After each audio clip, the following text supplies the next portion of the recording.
Da qui al 1° maggio non sarà magari tutto un grande ponte, ma poco ci manca e con l'enorme volume di padovani in viaggio e turisti in arrivo nella città del Santo, i carabinieri del Comando Provinciale Padovano hanno predisposto una serie di servizi extra per presidiare il territorio. Da una parte, infatti, saranno molte le abitazioni che rimarranno vuote per alcuni giorni e questo dettaglio non è sfuggito a ladri, razziatori e topi d'appartamento che potrebbero agire indisturbati. Il comando provinciale ha quindi disposto maggiori servizi di controllo del territorio che hanno come obiettivo principale la tutela della proprietà dei cittadini, senza tralasciare ovviamente altri aspetti sensibili quali la vigilanza delle zone industriali e i controlli alla circolazione stradale.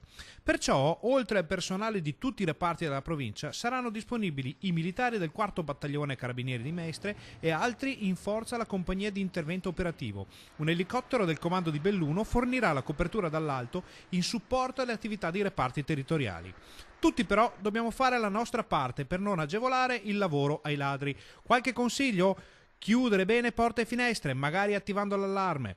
Accordarsi poi con i vicini perché ritirino la posta nelle cassette, il cui accumulo è evidente indicazione dell'assenza dei padroni di casa. Infine, anche se non è facile di questi tempi, è bene stare attenti a quel che si posta sui social. A qualche malintenzionato potrebbe far piacere vedere su Facebook o Instagram che l'intera famiglia è in vacanza e che la casa è libera e disponibile. Un aspetto non trascurabile su Padova è quello legato alla massiccia frequentazione dei luoghi di culto come la Basilica di Sant'Antonio. Per i carabinieri l'impegno sarà quello di fornire la giusta cornice di sicurezza nei luoghi caratteristici della città per evitare truffe, borseggi o atti più gravi.